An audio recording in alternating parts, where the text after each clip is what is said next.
Assalamualaikum warahmatullahi wabarakatuh. Halo semuanya, pernahkah kalian merasa kesulitan mengingat mata pelajaran meskipun sudah menghafal berulang kali? Atau mungkin pernah merasa kesulitan menerapkan ilmu yang sudah dipelajari dalam kehidupan sehari-hari? Jika iya, video ini jawabannya. Nah, belajar adalah proses yang menyenangkan dan menantang. Namun, banyak di antara kita yang sering terjebak dalam rutinitas belajar yang kurang efektif, yaitu hanya berfokus dalam menghafal. Nah, teman-teman, mengapa menghafal saja tidak cukup? Nah, di sini saya akan menjelaskan perbedaan antara menghafal dan memahami. Teman-teman pasti sudah tahu apa perbedaan menghafal dan memahami, di mana menghafal adalah proses menyimpan dalam ingatan tanpa benar-benar mengerti makna di baliknya. Sedangkan memahami berarti mampu menjelaskan, menerapkan, dan mengaitkan informasi tersebut dalam konteks yang lebih luas. Dalam belajar, pemahaman cenderung menghasilkan pengetahuan yang lebih mendalam dan berkelanjutan dibandingkan sekedar menghafal. Nah, selanjutnya yaitu dampak negatif menghafal tanpa memahami. Menghafal tanpa pemahaman yang mendalam dapat membawa beberapa dampak negatif dalam proses pembelajaran, yaitu yang pertama, cepat lupa. Ketika seseorang hanya menghafal tanpa memahami makna dari apa yang dihafalkan, informasi tersebut cenderung tersimpan di memori yang jangka pendek.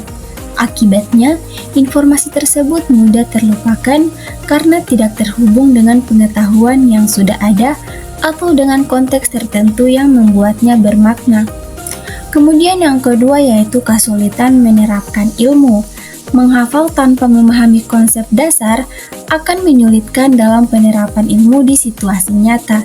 Siswa mungkin dapat mengingat informasi secara harfiah, tetapi ketika dihadapkan pada situasi atau soal yang berbeda dari yang mereka hafal, mereka akan kesulitan mengaplikasikannya karena kurangnya pemahaman mendalam.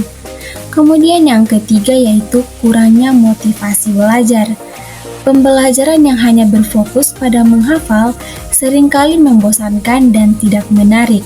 Hal ini bisa mengakibatkan motivasi belajar berkurang karena siswa merasa bahwa proses belajar hanya sekedar mengingat informasi tanpa adanya eksplorasi, pemahaman, atau keterkaitan yang bermakna. Kemudian yang keempat yaitu kurangnya percaya diri. Ketika seseorang hanya mengandalkan hafalan, rasa percaya diri dalam menjawab pertanyaan atau memecahkan masalah akan menurun jika mereka menemukan sesuatu yang tidak persis sama dengan yang dihafalkan. Tanpa pemahaman, siswa akan merasa tidak yakin terhadap kemampuan mereka dalam memproses informasi atau memberikan jawaban yang logis.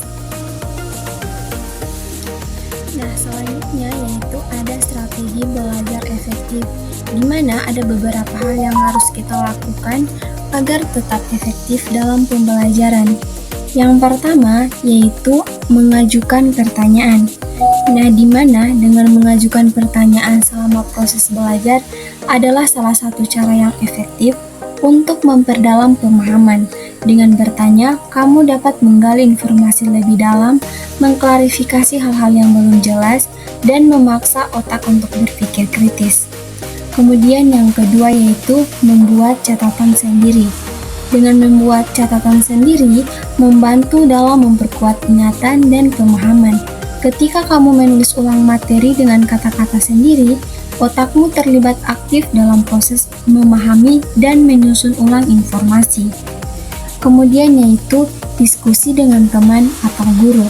Nah, di sini diskusi dengan teman adalah cara yang bagus untuk memperkuat pemahaman dan mendapatkan sudut pandang baru. Dengan berdiskusi, kamu bisa berbagi ide dan saling melengkapi pemahaman tentang topik tertentu. Kemudian diskusi dengan guru. Nah, di sini guru adalah sumber daya yang sangat berharga dalam pembelajaran. Dengan berdiskusi dengan guru, kamu dapat memperoleh penjelasan yang lebih jelas dan terstruktur tentang materi yang sulit dipahami. Guru juga dapat memberikan contoh-contoh aplikatif dan tips dalam memahami materi.